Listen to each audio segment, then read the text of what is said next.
कल का जो डेमोस्ट्रेशन था वो काफ़ी अच्छा रहा है। काफ़ी स्टूडेंट्स के मुझे फ़ोन आए हैं, उन्होंने अपने जो बनाई हुई इमेज है, जो मैंने डेमोस्ट्रेशन दिया था, उससे उन्हें काफ़ी सहूलियत हुई है, काफ़ी मदद मिली है उनकी पेंसिल शेडिंग में।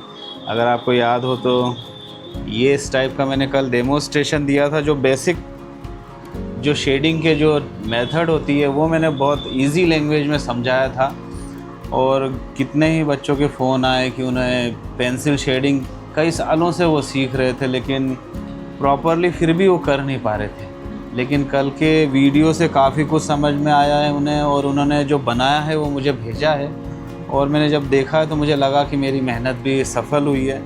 तो मैं आज दूसरा डेमोस्ट्रेशन में मैंने अभी रिकॉर्ड किया है, जो आपको भेज रहा हूँ मैं, और आप उसे देखिएगा और बारीकी से फॉलो कीजिएगा। ये सेकेंड डेमोस्ट्रेशन है जो आपको पसंद आएगा और काफ़ी कुछ सीखने को मिलेगा आपको इससे। धीरे धीरे हम 3D की तरफ, हाइपर रियलिस्टिक की तरफ आगे बढ़ेंगे और आप एक अच्छे आर्टिस्ट बन कर के दिखाएंगे। और मैं चाहूँगा कि मेरी मेहनत भी सफल हो जाए, आप लोगों के साथ में आप भी अच्छे आर्टिस्ट बन जाएं। इसी तरह के वीडियो के लिए आप सब्सक्राइब करें, बेल आइकन को प्रेस करें, ताकि हम भी आगे मेहनत करते रहें और आपके लिए भी कुछ अच्छी चीज़ें लेकर के आएँ और आप एक अच्छे आर्टिस्ट बन पाएँ। तो चलिए शुरू करते हैं डेमोस्ट्रेशन, और आप मेरे साथ में ही बनाते जाइएगा, और जो प्रॉब्लम आपको आ रही है मुझे कमेंट बॉक्स में भेजिएगा। ये स्केच मैंने कर दिया है और इसमें आप देखेंगे मैंने कुछ ड्रॉ कर रखा है जो डार्क शेड है और ऊपर की साइड लाइट शेड है।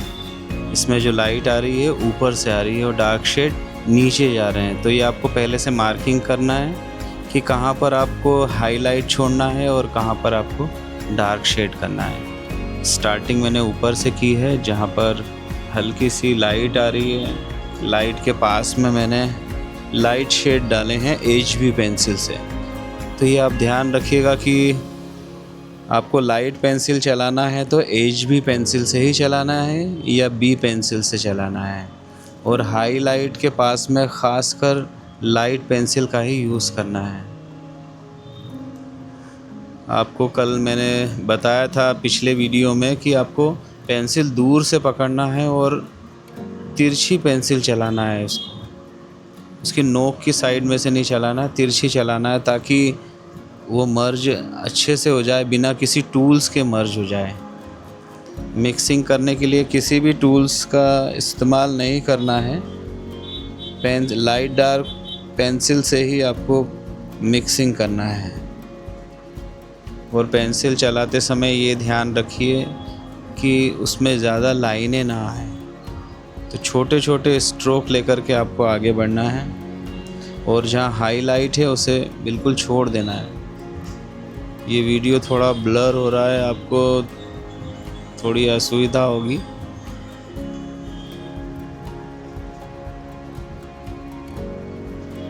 यहाँ डार्क शेड में देखिए आप बिल्कुल बारीकी से पेंसिल चलाना है, ज़्यादा बड़े स्ट्रोक्स नहीं देना है। अधिकतर बिगनर्स जल्दी कंप्लीट करने के चक्कर में बहुत बड़े बड़े स्ट्रोक देते हैं और बहुत स्पीड में उसे बनाते हैं। तो आपको बिल्कुल स्लोली काम करना है। जितना पेशेंस आप रखेंगे शेडिंग में, उतना ही ज़्यादा अच्छा काम होगा।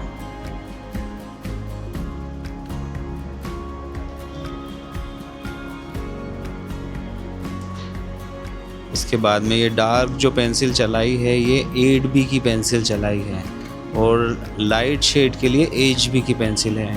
8B के ऊपर HB की पेंसिल चला करके ऊपर लाइट शेड भी आपको देते जाना है।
ये अब जो सेकेंड पेंसिल मैंने ली है ये HB की पेंसिल है, लाइट शेड के लिए।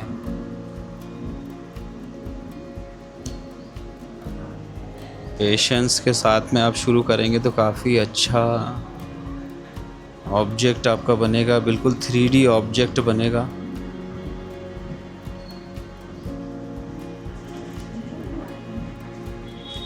ये देखिए,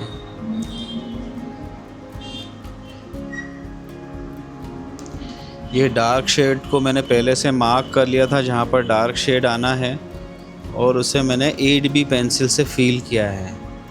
और आप देखिए जो डार्क शेड देने के बाद में धीरे धीरे उसको नीचे की तरफ और ऊपर की तरफ भी हल्के हल्की शेड डालते जाना है, ताकि डार्क शेड की कोई लाइन न बने। ये डार्क शेड के साथ में लाइट शेड भी उसी पेंसिल से चलाना है, 8B पेंसिल से ही आपको डार्क शेड चलाना है। अधिकतर बिगिनर्स डार्क को डार्क कर देते हैं, उसके बाद में लाइट पेंसिल चलाते हैं, जिससे वो शेड वहीं रुक जाता है, जिससे उसमें 3D इफ़ेक्ट नहीं आ पाता है। तो आपको ये ध्यान रखना है कि डार्क के साथ में डार्क पेंसिल को लाइट भी करते जाना है। आप इसमें देख सकते हैं कि डार्क पेंसिल को हल्का भी चलाया गया है, ताकि इसके बाद में जब लाइट पेंसिल चलाई जाएगी तो वो डार्क शेड बिल्कुल लाइट से मिक्स हो जाएगा। ये नीचे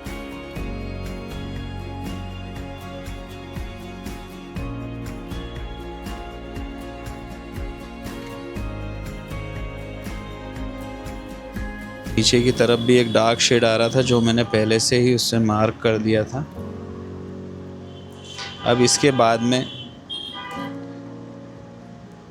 6B की पेंसिल से 8B की पेंसिल को मर्ज करते जाएंगे। ये मैंने 6B की पेंसिल ले ली है, जो 8B की पेंसिल को मिक्स करते जाएंगे। और पेंसिल इस तरह से चलाना है कि लाइनें नहीं आना चाहिए। ये देखिए बिना लाइनों की ये पेंसिल चल रही है, जिससे शेड प्रॉपर आपको दिखाई दे रहे हैं।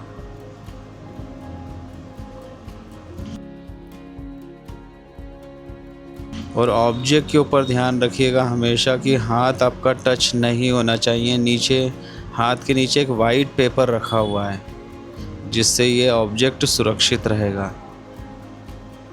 नहीं तो आपकी 2 घंटे 3 घंटे की मेहनत 1 सेकेंड में ख़त्म हो जाएगी। ये देखिए HB की पेंसिल से 8B की पेंसिल का जो शेड है उसको मिक्स कर रहा हूँ मैं। आप भी ध्यान रखिएगा कि पेंसिल चेंज करने का ध्यान रखिएगा। अधिकतर स्टूडेंट एक ही पेंसिल से पूरा ऑब्जेक्ट बना देते हैं। अब ये डार्क शेड के ऊपर भी 6B पेंसिल से ऊपर लाइट शेड दिए गए हैं।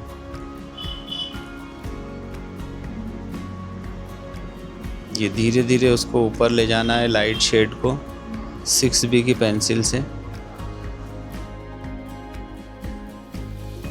इसके बाद में आपको 4B की पेंसिल लेना है। ये वाली जो पेंसिल मैंने ऊपर चलाई है ये HB की पेंसिल है, क्योंकि ये लाइट शेड के पास में मैं चला रहा हूँ। और ऑब्जेक्ट बनाते समय ध्यान रखिएगा कि अगर ऑब्जेक्ट में गोलाई है तो आपको उसी हिसाब से पेंसिल चलाना है।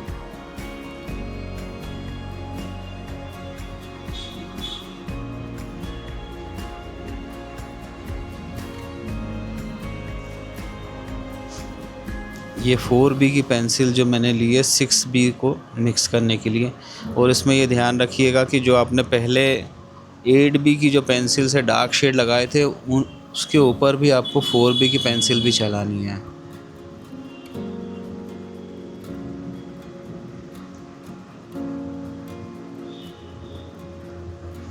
धीरे धीरे आपको 3D इफ़ेक्ट दिखने लगेगा जब ये ऑब्जेक्ट कंप्लीट हो जाएगा। अब ये HB पेंसिल मैंने यूज़ की है, जिससे वो लाइट हाईलाइट के पास में मिक्स होती हुई दिखाई दे रही है। लाइट और डार्क के बीच में कोई सी भी लाइन का आभास नहीं होना चाहिए। आपको जैसे दिख रहा होगा कि डार्क शेड धीरे धीरे लाइट हाईलाइट में मिक्स होता जा रहा है। डार्क और लाइट के बीच में कोई सी भी सीमा रेखा नहीं है। ये चीज़ आपको ध्यान रखनी है कि शेडिंग में हमेशा लाइट और डार्क बिल्कुल मिक्स होना चाहिए, तभी उसमें 3D इफेक्ट आता है।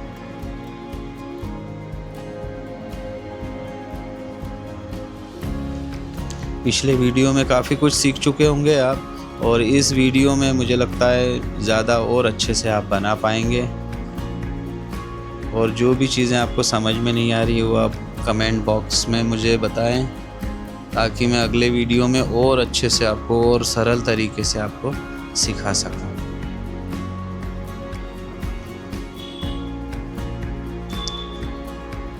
यहाँ ऊपर भी मैंने हाईलाइट मार्क करके रखी है जहाँ पर पेंसिल नहीं चलानी है मुझे।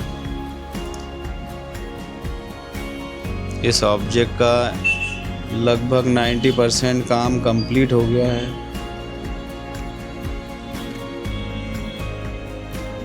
अब जहाँ जहाँ मुझे डार्क शेड की ज़रूरत लग रही है वहाँ मैं उसे डार्क करता जा रहा हूँ। आप भी मेरे साथ में बनाते जाइए, तो आपको काफ़ी कुछ समझ में आता जाएगा और आपका ऑब्जेक्ट और अच्छा बनता जाएगा।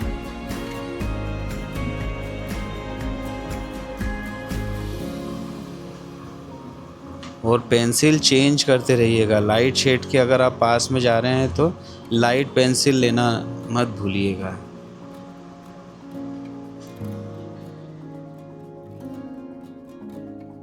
यदि आपकी लाइट किसी वजह से पेंसिल चल जाती है हाईलाइट के ऊपर, तो आप रबर से उसको दोबारा हाईलाइट दे सकते हैं।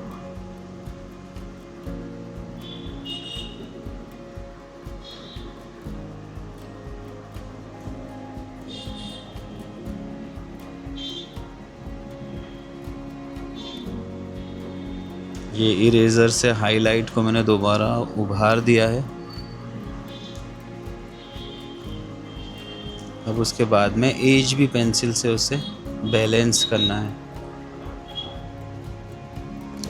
अब आपको बैकग्राउंड में थोड़े से डार्क शेड देना है, ताकि ये ऑब्जेक्ट उभर करके आ जाए और उसमें 3D इफ़ेक्ट दिखाई देने लग जाए। तो जहाँ जहाँ लाइट शेड दिख रहे हैं वहाँ पर आपको डार्क शेड लगाना है। पहले 8B की पेंसिल लेना है, उसे धीरे धीरे ऊपर की तरफ लाइट शेड में ले जाना है, और स्ट्रोक छोटे चलाना है आपको, बड़े स्ट्रोक में काम नहीं करना है।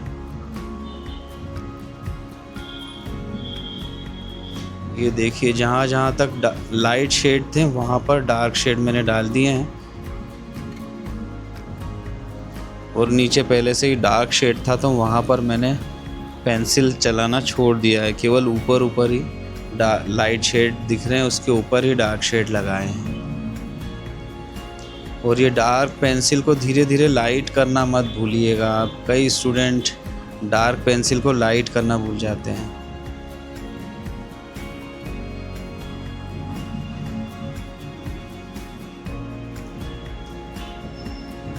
जहाँ जहाँ भी डार्क लाइट शेड आ रहे हैं आप उसे बैकग्राउंड में डार्क शेड लगा दीजिए ऐसे।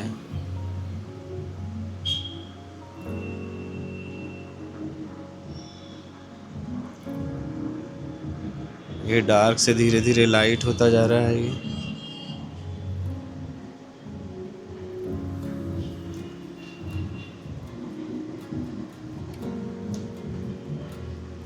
अब ऑब्जेक्ट में यहाँ डार्क लगा है तो आपको यहाँ पर बैकग्राउंड में डार्क पेंसिल नहीं चलानी है।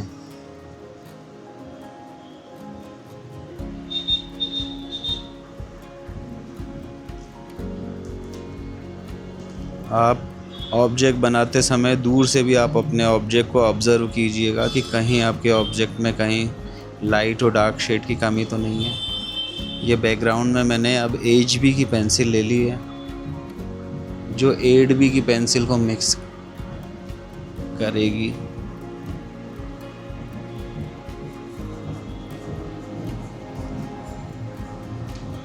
धीरे धीरे ऊपर की तरफ भी आपको लाइट करते जाना है।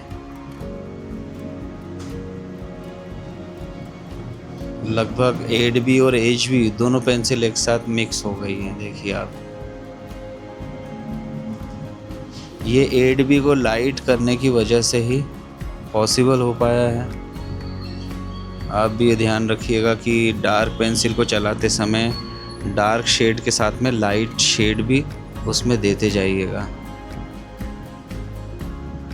और डार्क और लाइट शेड कल मैंने आपको बता दिया था कि जितना आप पेंसिल को प्रेस करेंगे, जितना आप उस पर दबाव डालेंगे पेंसिल पे, वो उतनी ही डार्क चलने लगेगी, और जितना हल्के से आप उसे चलाएंगे तो वो लाइट चलने लगेगी।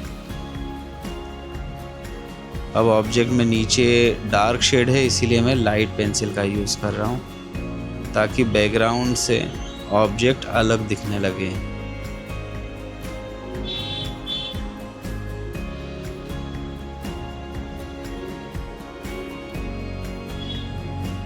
इस ऑब्जेक्ट को बनाने से आपको काफ़ी कुछ चीज़ें समझ में आ जाएंगी, और इसके बाद मुझे लगता है आप काफ़ी कुछ अच्छा बनाने लग जाएंगे, क्योंकि ये काफ़ी इजी तरीके से मैंने आपको समझाया है। इसका पहले वाला वीडियो भी काफ़ी आसान तरीके से और आसान भाषा में मैंने आपको समझाया था।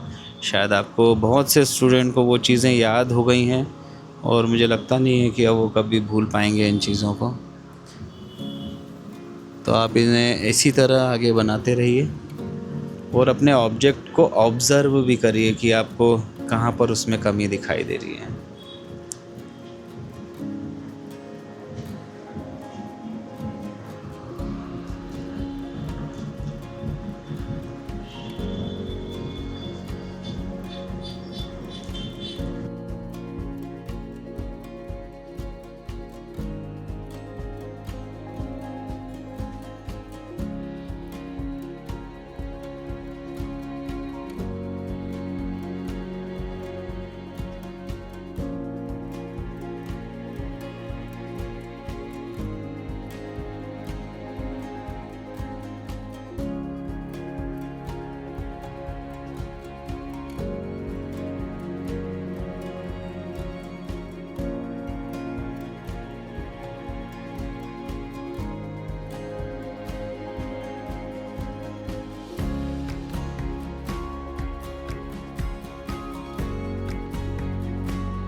अब आप देखिएगा कि ऑब्जेक्ट के ऊपर लाइट आ रही है तो उसके शेड उसके नीचे रहेंगे। तो 8B की पेंसिल से आप उसकी शेडो बनाएंगे। शेडो भी बिल्कुल पूरी ब्लैक नहीं बनाना है आपको, जहाँ पर वो ब्लैक दिखाई देगी केवल वहीं पर ही ब्लैक लगाना है, बाकी जगह उसे लाइट छोड़ देना है। ऑब्जेक्ट जहाँ पर डार्क दिखाई दे रहा है वहाँ पर आपको लाइट पेंसिल चलाना है, बाकी जगह शेडो डार्क रहेगी, जिससे ऑब्जेक्ट 3D दिखाई देने लग जाएगा, 3D इफेक्ट आने लग जाएंगे उसमें।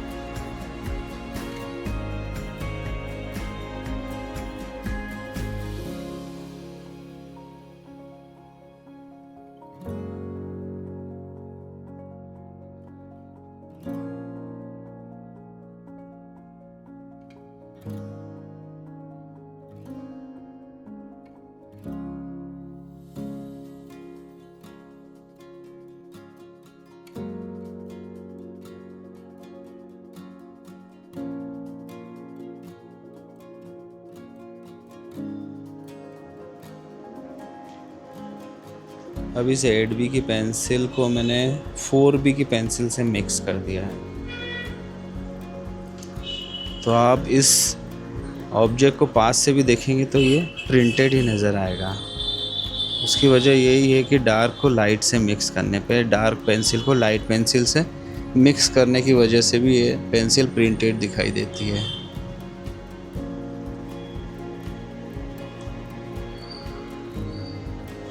अब ऑब्जेक्ट में 3D इफेक्ट दिख रहे होंगे आपको। बस सावधानी रखिएगा कि हाथ आपके ऑब्जेक्ट पे नहीं रखें, हमेशा वाइट पेपर का ध्यान रखें। देखिए मैंने जहाँ जहाँ मुझे कमी लग रही है मैं पेंसिल चला रहा हूँ और हाथ के नीचे वाइट पेपर रख रहा हूँ ताकि ऑब्जेक्ट सुरक्षित रहे और मेहनत भी ख़राब ना हो। और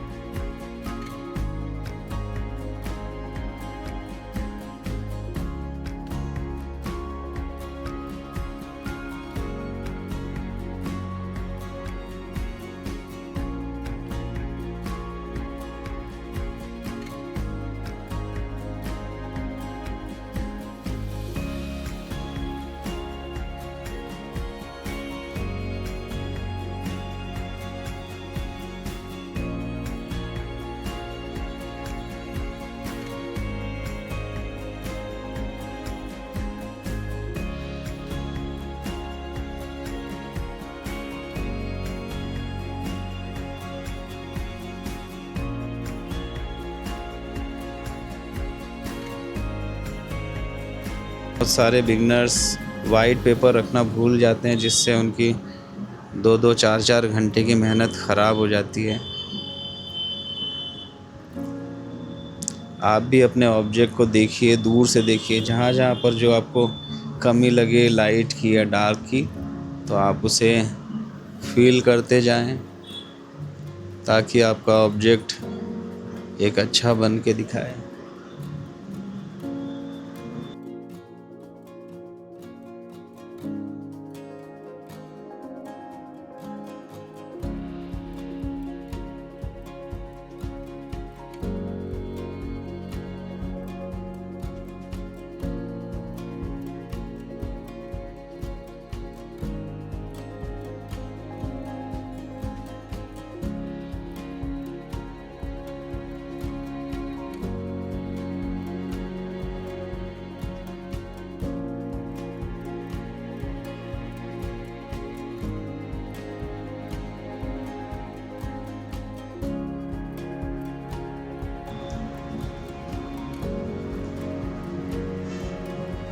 ये काफ़ी कुछ अच्छा दिखने लगा है और मुझे लगता है आपको काफ़ी कुछ चीज़ें समझ में आ गई होंगी।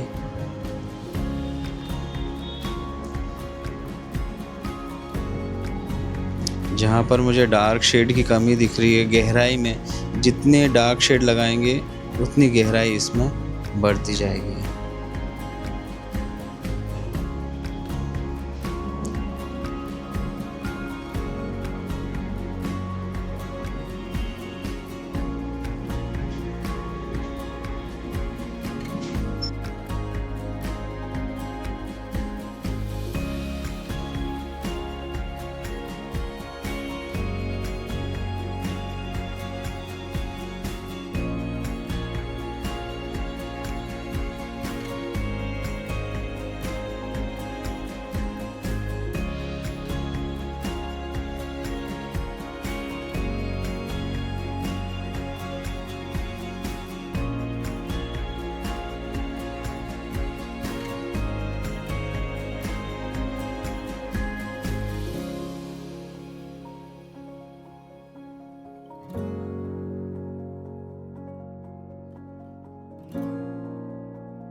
फाइनल टचिंग का काम आप इसी तरह लास्ट में करिएगा, जिससे आपके ऑब्जेक्ट में 3D इफ़ेक्ट बना रहे। और एक चीज़ और ध्यान रखिएगा कि जो ऑब्जेक्ट की जो बॉर्डर है उसको हल्के से बैकग्राउंड से मिक्स कीजिएगा, ताकि बैकग्राउंड और आपका ऑब्जेक्ट दोनों एक हो जाएं। नहीं तो वो ऐसा इफ़ेक्ट देगा कि आपने किसी ऑब्जेक्ट को काट करके चिपका दिया है। तो आप बैकग्राउंड और ऑब्जेक्ट को दोनों को मिक्स रखिएगा।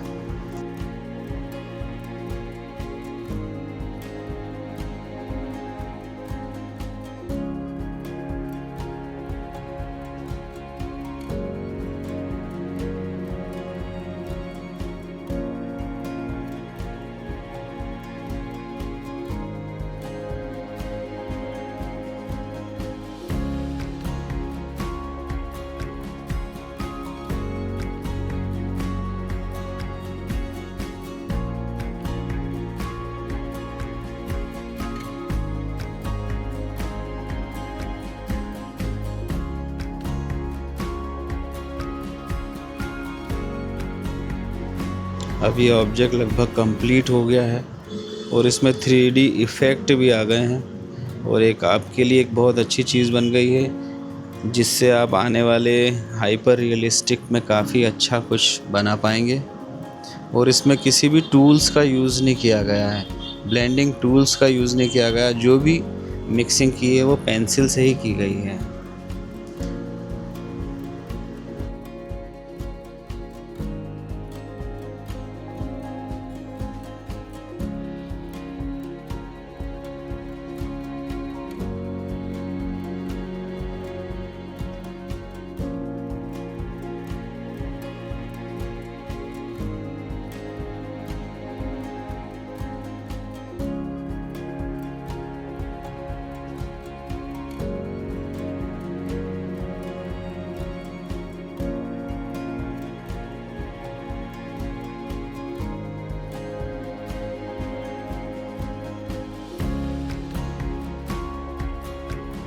तो आपको भी किसी टूल्स का यूज़ नहीं करना है, आपको पेंसिल का ही यूज़ करना है। लाइट डार्क पेंसिल को इस तरीके से चलाना है कि वो मिक्स दिखें।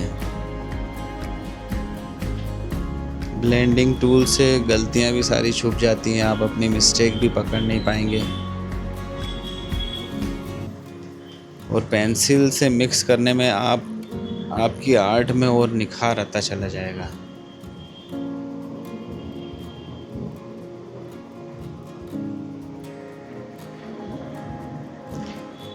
अब मुझे उम्मीद है आप काफ़ी कुछ अच्छा बना पाएंगे, और जो भी बनाएं कृपया मुझे भेजिएगा, मेरे व्हाट्सएप नंबर पे भेजिएगा या मुझे मेल कीजिएगा। मुझे अच्छा लगेगा तो मैं अपने चैनल पे उसे मैं शो करूँगा, आपके पोस्ट को आगे बढ़ाऊँगा, ताकि आप भी मेरे साथ आगे बढ़ते हुए दिखाई देंगे। बहुत बहुत धन्यवाद। देखा आप लोगों ने कितना आसान था ये बनाना। और इसी तरह के और डेमोस्ट्रेशन के लिए, वीडियो के लिए आप मुझे इसी तरह सहयोग करते रहें, और मैं आपको और अच्छे वीडियो ला कर के दूँगा, डेमोस्ट्रेशन दूँगा, ताकि आप एक अच्छी अपने इंस्टीट्यूट को डेवलप कर सकें, अपने आर्ट को डेवलप कर सकें और अपना एक रोज़गार बना सकें और आगे बढ़ते रहें। बहुत बहुत धन्यवाद।